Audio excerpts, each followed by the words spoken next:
Islam doesn't just have rules for Muslims. Islam also has rules for non-Muslims. These are rules that are to be imposed on non-Muslims whenever possible. Imposing Islamic rules on non-Muslims is fairly easy to do in Muslim countries. Just ask the non-Muslims who are in prison for blasphemy in places like Pakistan or Saudi Arabia. But things can get a bit trickier in non-Muslim countries.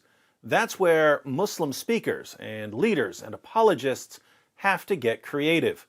Suppose you're a Muslim apologist in a non-Muslim country and you realize that non-Muslims are criticizing Muhammad. What do? One option is to acknowledge their right to criticize Muhammad and to calmly and peacefully respond to their criticisms. But who are we kidding? This is Islam. Non-Muslims have to be manipulated, conditioned, and controlled. So you have to find a way to control their behavior. You can start by calling them Islamophobes. If that doesn't work, you can call them racists. If that doesn't work, you can be like Muhammad Hijab and send them messages about golden showers and threaten their wives. If that doesn't work, you can be like Ali Dawah and pray for Allah to curse them with diseases. If that doesn't work, you can be like Ijaz Ahmed and dox them. If that doesn't work, you can be like Menj and get caught with a bunch of child pornography. If that doesn't work, you can call in the big gun, Dr. Zakir Naik. Dr. Naik was recently asked what Muslims can do about non-Muslims who are attacking Islam. He was mainly focused on non-Muslim critics in India, but his words of wisdom can certainly be applied elsewhere. At first, Dr. Naik sounded very peaceful. What should we do? As Allah says in the Quran, in Surah Fussilat, chapter number 41, verse number 34, repel evil with good. You may never know the person who is the enemy will become your friend.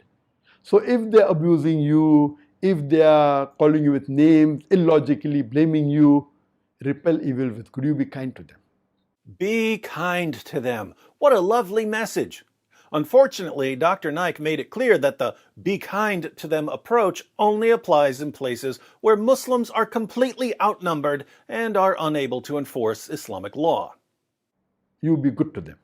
As far as we in India, we should soften their hearts. And as Allah says, you may never know that the enemy will become your friend.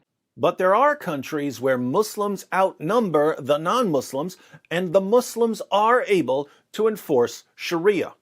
Dr. Naik has a totally different approach in these countries.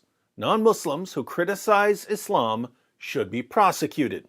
This backlash that came from the Gulf country, it should have come long before, but better late than never. And I agree with it, that they gave them warning and many of them were arrested. They were put in jails, many were sent back. So, in non-Muslim countries, Muslims can't enforce Sharia, hence they should try to melt people's hearts with kindness. But in Muslim countries, non-Muslims can simply be thrown in prison for criticizing Islam. Notice, if you've got a diabolical mind, you could put together a plot here. You could keep records of critics of Islam in non-Muslim countries and then wait for them to travel to a Muslim country. Once they enter a Muslim country, you could prosecute them for what they said about Islam in their non-Muslim countries. And that's exactly the plot that Zakir Naik came up with. That even collect the data of all the negative remarks and abusive of all the non-Muslims in India and keep a data bank and store it into the computer. Next time if they come to the Gulf country, whether it be Kuwait, whether it be to Saudi Arabia, whether it be to Dubai, whether it be to Indonesia, in the data bank it should be mentioned, okay, now they have abused the Prophet, which is not permitted by law, and they have abused Islam, bid them to task, have a case against them, arrest them and put them behind bar. Make it public that we have a data bank, don't reveal the names. The moment they come, arrest them, take them to the court of law, give them punishment. Believe me, most of these people who are BJP Bhakt, who are spreading venom against Islam, against the Muslim, they will get scared. Putting all of this together, we've got Zakir Naik's plot to silence critics of Islam. When someone criticizes Islam in India or Europe or America, Muslims should be kind to the critic. But while Muslims are being kind to the critic, they should also be keeping careful records of what the critic says about Muhammad and the Quran, because if the critic is ever traveling to a Muslim country or through a Muslim country, he can be arrested and imprisoned, or, in certain places, sentenced to death. This will frighten other critics of Islam into keeping their mouths shut about Muhammad and the Quran. Interestingly, this idea to keep records on critics of Islam didn't start with Zakir Naik. Muslim apologists have been keeping tabs on us for years. For instance, Ijaz Ahmed recently apologized following a backlash over his use of a racial slur and his doxing of a debate opponent. But it's difficult to take his apology seriously because he's been plotting this for years. As Paul Williams shared, Ijaz Ahmed and I were once friends back in the day. He confided to me how he kept detailed records of people he considered enemies, usually Christians. Their names, full addresses, family members, telephone numbers, anything he could find. He boasted how he had a way of finding out information. Bewildered, I asked him why on earth would he want to compile such a database. He muttered something about it being useful just in case, but did not offer a clear rationale. But I was very disturbed. He was behaving like a covert intelligence officer compiling personal information on others to be used against them one day. He told me that he had highly personal data about certain well-known individuals. That was several years ago. Now this video surfaces recording how Ijaz Ahmed published personal and sensitive information about people in the public domain. In other words, doxing. This is shocking, but far from surprising. People should be aware of this background. One of the most disturbing features of Islam is its obsession with controlling what people can say and what people can do. Blasphemy laws, terrorist attacks, threats, abuse, insults, doxing, these are all tools in the jihadi's tool belt to help him control what you say and what you do. But to the Zakir Naiks and the Ijaz Ahmeds and the Muhammad Hijabs and the Ali Dawas of the world, let me say, you will never stop us from criticizing your fake prophet and his stupid, stupid book. Why? Because too much depends on our success in exposing your fake prophet. The future of humanity is at stake here. So your little plots just aren't going to work. But no matter how clearly we explain our reasoning, you Muslim apologists never seem to understand why we insist on criticizing and mocking your fake prophet, even in the face of threats and intimidation. So I think we should finally lay down some ground rules. Here are Wood's 4 rules of fair criticism. Rule number 1. If your prophet calls for our violent subjugation, then we get to criticize and mock him. Rule number 2.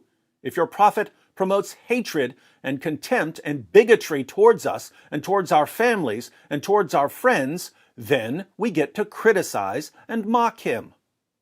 Rule number 3. If your prophet is responsible through his teachings and through his example for terrible states of affairs in the world today, such as the oppression of women in Muslim countries and the persecution of non-Muslim minorities in Muslim countries, then we get to criticize and mock him. Rule number 4.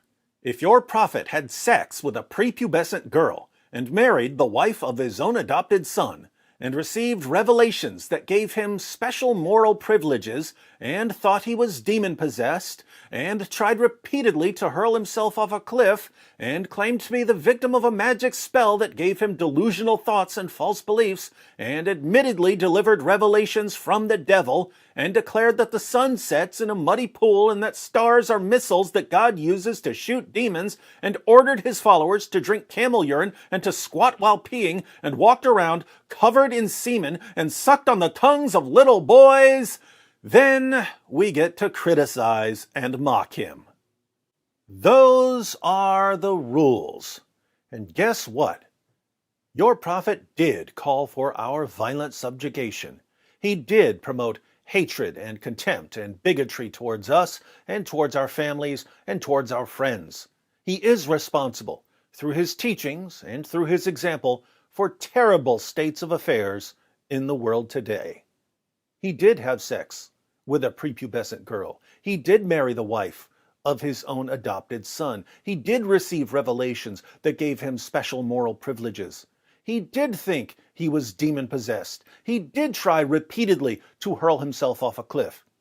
He did claim to be the victim of a magic spell that gave him delusional thoughts and false beliefs. He did admittedly deliver revelations from the devil. He did declare that the sun sets in a muddy pool and that stars are missiles that God uses to shoot demons. He did order his followers to drink camel urine and to squat while peeing. He did walk around covered in semen. He did suck on the tongues of little boys. Therefore, according to all reasonable and just rules of criticism and mockery, we get to criticize and mock the false prophet Muhammad and his silly revelations. And if you keyboard jihadis have a problem with that, then you have my full permission to cry me a river.